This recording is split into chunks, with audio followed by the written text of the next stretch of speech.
Hello everybody and welcome back to Kerbal Space Program, where last episode this monstrosity came about.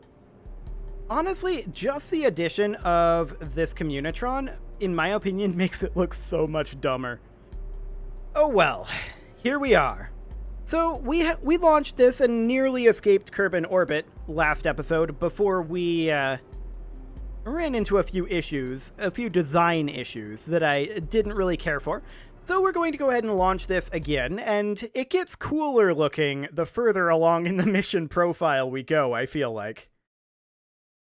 Like, it starts off looking really derpy, and then it gets cooler and cooler as the stages progress. I don't know. It's kind of weird. I don't know what to say about that. I don't know what to say about this wiggle either. So we're going to retract these Gigantors. Of course, we start with them extended for bug pursuit purposes. We're going to throttle up, and off we go. Ooh, that's a big pull off to the left there. That's fine. We can get that under control. And we have liftoff. Trying to hold this thing at a somewhat decent angle. Oh, SAS was off. That is a big part of the reason why I wasn't able to hold it at a decent angle.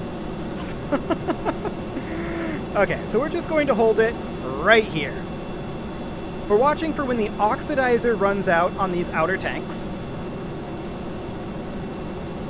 As soon as that happens, we're going to ditch the outer tank, of course.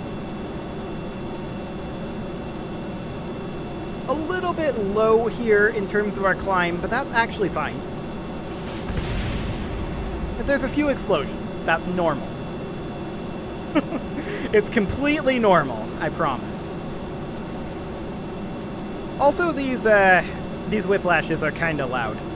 There's no doubt about that. So we're now waiting until our oxidizer runs out in these center strap-on tanks. And that should be fairly soon here.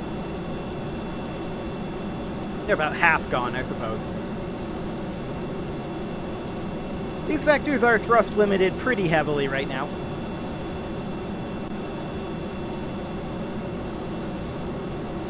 So we are going to be starting to reduce our thrust flow here on these whiplashes. You can see it's already dropping. What's our apoapsis height right now? 31 kilometers. Not too bad. So we're going to be ditching now. And you can tell there we went a little nose up. That's because of our offset thrust here. That will be going away soon. Unfortunately, we're going to have to carry these whiplashes now until this oxidizer is gone. I don't really like that state of affairs, but it's where we are. So at this point, we're going to hop over to, in fact, just the horizon here is where we're going to try to stabilize. We're going to have a bit of a hard time stabilizing there until we ditch these underslung tanks. Just because our aerodynamics are pretty awkward right now. But that's an okay stabilization. We'll call that good for now. Underslung tanks are gone. Small explosions are expected. Okay, so we're working on getting some orbital velocity here. We can see that our apoapsis is 78 kilometers. I'm going to bring it up to about 80. There we go. And, oh yeah, we're tracking our junk. Let's not do that. Okay, so we're going to add in a maneuver about here. We know that it's going to take that much delta V. That'll be fine. So that is going to be burn time of 2 minutes and 43 seconds, allegedly. It's not actually going to be that long, though. So let's just go ahead and drift our way on up a little bit here. We can see 1 minute 35 to apoapsis. We were a little bit off on the node, but it looks close enough to me. So we're just waiting until we get into space and can see our actual timing here.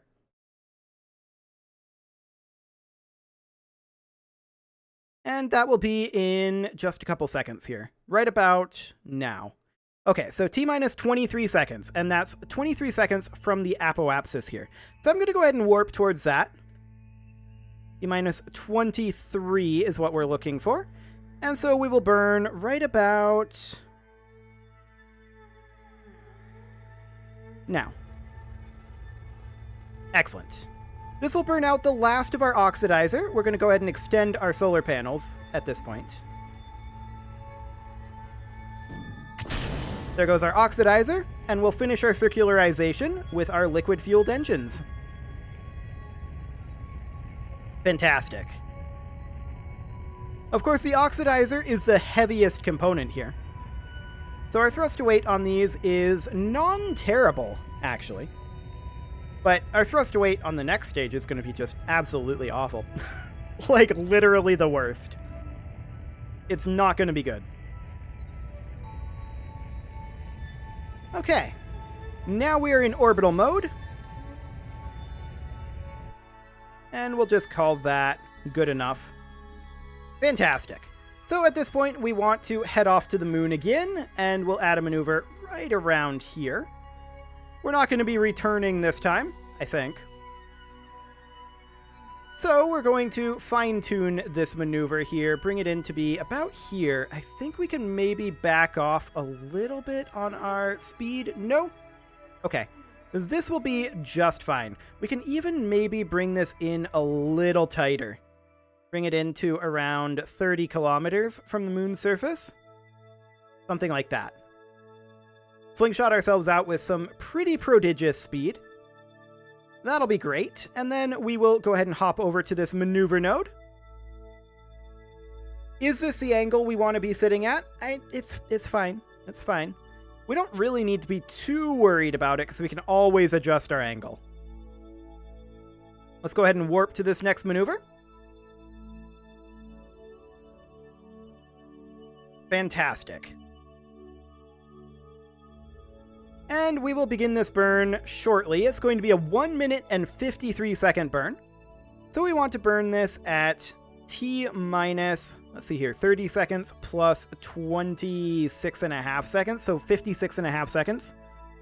Sure. Is that right? 7 seconds off of 2 minutes. Yeah, that's right. 56.5 seconds. Okay, so we're going to go ahead and warp towards that. Second guessing my math there. And we're going to burn right about now. Those engines light up, roar to life with the powerful thrust-to-weight ratio of 0.73. Not the fastest burn in history, but it's fine. And of course, this antenna is completely good to go. We don't need to deploy it or anything. We're going to have no connection issues. So let's just get our slingshot done, and there will be no further issues here. Now, as far as actually getting to Jool goes, as soon as we're done with this burn, let's hop back and see what our timings are going to look like, because I'm willing to bet they're not going to look great, in all honesty. Like, I really don't think they're going to look great.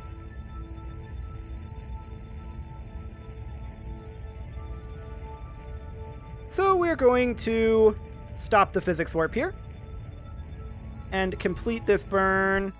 Is that good enough? No. We're going to need to hop around to retrograde and pull this back a little bit. We slightly overshot. That's fine. That is completely okay. It's not like we're short on Delta V here. So we're going to throttle this up very gently. Very, very gently. That'll do. That'll do. Excellent. We'll flip it back around to prograde. And now let's go ahead and hop back to the Space Center, because I want to check in on a few of our other long-term projects that we haven't looked at in a while. First thing I want to check out, as we load this on in, is going to be our solar station. So, we of course need to get our solar station core and our fuel module linked up. Okay, so we have, it looks like a total of, or rather, our next event is in 1 year, 8 days.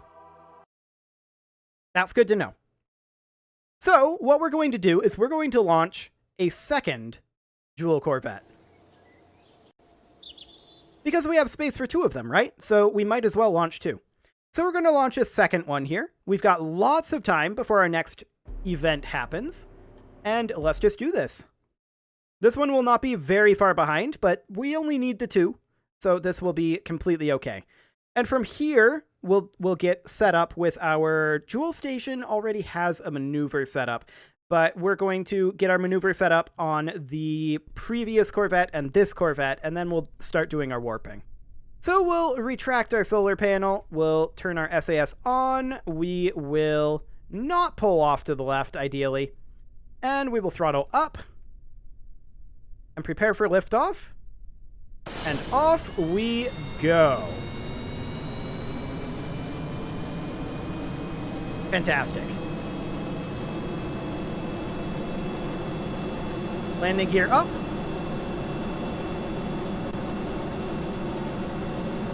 A better takeoff, that's for sure.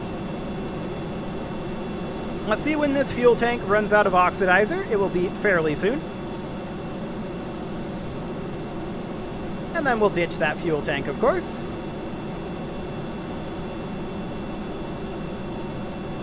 Okay. Off we go with another one. We definitely take off of that runway quite quick. We've got lots of runway left over. We're going a little higher altitude on this one. And I'm actually going to bring it down a little bit. We should also ditch that. Okay. We're going to pin this guy open. Oh, hello, Moon. That's actually pretty cool. I like that. I'm going to zoom out a little bit to make that whiplash a little bit less noisy. Fantastic. I like our attitude so far. Our attitude is quite good at this moment. What is our apoapsis looking like? 21 kilometers. Sounds good. Picking up good amounts of speed here. Liquid fuel is out on the center tank. Oxidizer will follow very shortly. You can hear those whiplashes throttling down. There goes that second tank. And of course, we'll have to carry the whiplashes until such a time as our oxidizer in these tanks runs out. But the whiplashes are now flame out from oxygen deprivation. That's actually really cool where the moon is right now. I like it. So our apoapsis is plenty high. I'm not going to try to change our attitude this time until we have burned this out. Of course, we're already at 75 kilometers right now. So I'm just going to cut our throttle right now. And we're going to go ahead and add a maneuver here. Circularize that. About 1,000 delta V. We are very, very dramatically drifting here. There's no doubt about that. We should be able to get this under control fairly easily, though.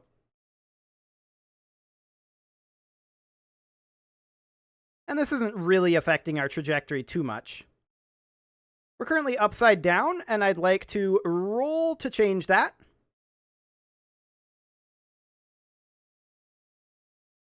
There we go. Got that small tumble under control. Or mostly under control anyway. And we'll just hold right about here. Okay, we're now in space, and we know that this is going to be a burn time of 55 seconds. So we are going to burn this at T minus, or rather at apoapsis minus 27.5 seconds. So we're going to go ahead and warp towards that. And we will burn right about now. So we're going to be ditching the oxidizer in this tank momentarily. Fantastic. The gimbaling in these vectors is a bit much at this point. Honestly, we should probably turn off the gimbaling, but we're almost out of oxidizer for the vectors, so it's okay.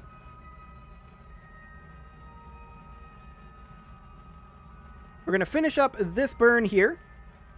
Oh, definitely picking up a shimmy there. Okay, now we're under control, though. Now that we have our nuclear engines firing. We're going to go ahead and extend our solar panels, of course. And this one I feel like has a little bit extra delta V. I mean, there's good reasons for that, obviously. And there's orbital mode, and we are in orbit as of now. We'll call that good. And we will head off to the moon a little bit later than this one did, obviously. Maybe not this much later, but let's see. Okay, that gets us an encounter. What's our return trajectory like? Okay, so we're going to need to alter our timing a bit here, obviously. Bring this back a little bit. And have it be something kind of like that.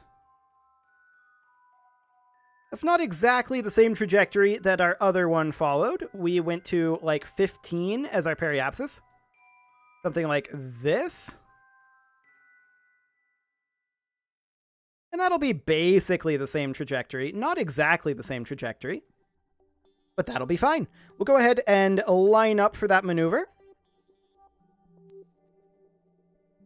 Wonderful. And we will warp on over. We'll be in our transfer position very shortly here. About 10 more minutes to warp.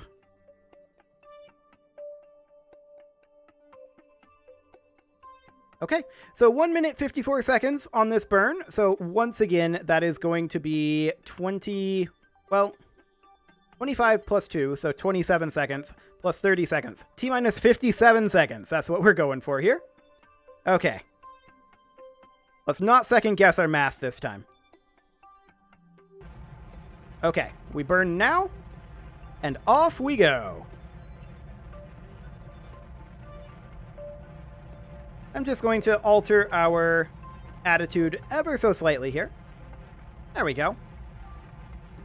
And the question is, when are we going to see this final trajectory? Well, the answer to that is, of course, once we're done with the burn. So we're just going to go ahead and physics warp here, because this is a pretty lengthy burn. So we'll just let that go here. And the apoapsis is moving out exponentially quickly. Fantastic. And we're going to be done with this burn in about 10 seconds here. So let's stop the physics warp. And let's bring it on in ever so gently. We'll call that good. That'll do. Excellent. So now we have 2 probes on the way to get a almost identically timed, not quite identically timed, but a similarly timed gravity assist from the moon. So that is, of course, wonderful. So next up, we will switch to this probe here. And we need to start making our adjustments. Now, once we're burned out of our liquid fuel here, which will be quite soon, we're going to start to have some issues. In that we're extremely low thrust to weight. Just incredibly low on the thrust to weight ratio. So there are going to be some very long burns. There's no doubt about that one. We're going to continue heading on over here. And we were actually passed by the other gas scooper. That's kind of hilarious. Where is it? We should be able to see it out over in, like... It's still a ways away, but we should be able to see it approximately in our plane of flight. I'm not sure where it is right now, but it should be, like... If the moon is there, it should be, like, somewhere over here. But I don't see it right now.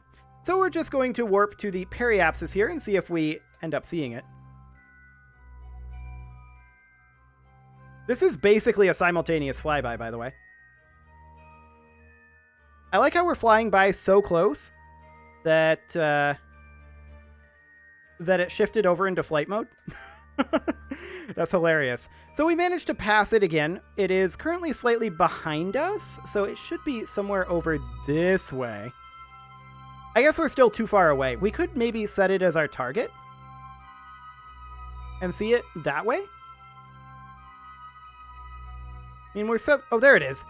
23 kilometers out. I like it. That's pretty cool. And we're just going to warp to Moon Escape at this point. So let's go ahead and warp here. No target at this point. Off we go. Gravity assist complete. And now we need to exit the Kerbal system. So we're going to exit the Kerbal system a lot faster than the other one is. That's okay. It'll give us time to figure out some maneuvering. I'm actually not sure that we are going to exit it faster. It might be about the same time, but regardless, it's fine. Yeah, you can see there it exited. Okay, so we're going to want to be positioned... We'll go ahead and warp here. And we're going to want to set Jool as our target at this point. So it's a long way to the descending node. That's good to know. We are going to go ahead and add at the descending node here. We're control locked? Why are we control locked right now? What do you mean not connected? Ah. These antennas have the same bug that that the solar arrays do. They appear extended to begin with. Good to know. Well, good thing it allowed us to extend that while control locked. So we're going to, at the descending node, add in a maneuver here, and we're just going to... Nope, not that. We're going to do something along the lines of this. There we go. That's going to be in 197 days. So let's go ahead and switch over to the gas scooper, the other gas scooper, and let's set up a similar node. And then we'll just see whichever one is first. Once again, we're going to need to extend this. We can grab it here. There we go. So yeah, that's that same bug. Very good to know. So we are going to, of course, head out over here, set Jool as our target. At the descending node, we are going to add a maneuver, and we're going to want to... Not that way. We're going to want to bring this on down like so. Perfect. That one's going to be in 198 days. So we'll hop on back to the Space Center here. And let's see what the next maneuver is. And I think it will be the other one. Not the one that we just set up. The other gas scooper node. Pretty sure that's what it'll be. So let's go ahead and get this started as soon as we can. So it will be, let's see here. Yeah, it'll be this guy. So fly this. And as I said, this is going to be a very, very lengthy burn if we have to dip into our ion engines. I'm not sure if we have enough in our fuel here. Not quite. So it's going to be a pretty lengthy burn. And then this one's not too bad, but the burn out to Jool is going to be incredibly lengthy. So we're going to get set up for this burn. And we're going to warp on forward. Fantastic. So this is, of course, our next maneuver here. And then after that, we're going to do the other one of these, which shouldn't be too bad. And then we're going to have to do the Jool station burn. That's okay. Absolutely no problem with that. So that'll all be fine. I just want to get this burn done this episode, and then we can get the other one next episode. 2 minutes 43 seconds is our burn time, so we're going to want to start burning at T minus 1 minute 21.5 seconds. So we'll just go ahead and warp towards that. I've already passed it. That's okay. This doesn't have to be that precise. So we're going to ditch our nuclear engines here in a moment. And we're probably going to want to reorient this for our ion engine burn. Okay. So, as you can see, this is the long part of the burn here. So what we're most interested in at this point is ensuring... Let's actually get rid of this maneuver node. We're most interested in ensuring that our ascending node is equal to 0. I'm going to go ahead and physics warp here. How are we doing on electric charge? We're doing fine for now. That will not be the case forever. That will absolutely not be the case forever. We're down to 0.3 degrees. 0.2. What's our thrust to weight on this? Yeah, 0.03. Yikes. 0.1 degrees on our ascending node. And we are in plane with Jool. Perfect. Now, of course, we need to do the same with the Jool gas scooper. But that is something for next episode. You can leave your offerings to the engagement gods in the form of likes, comments, subscribes, and bell ringings, and I'll see you all next time when we realize that without the liquid fuel, this thing is really light. That is bonkers.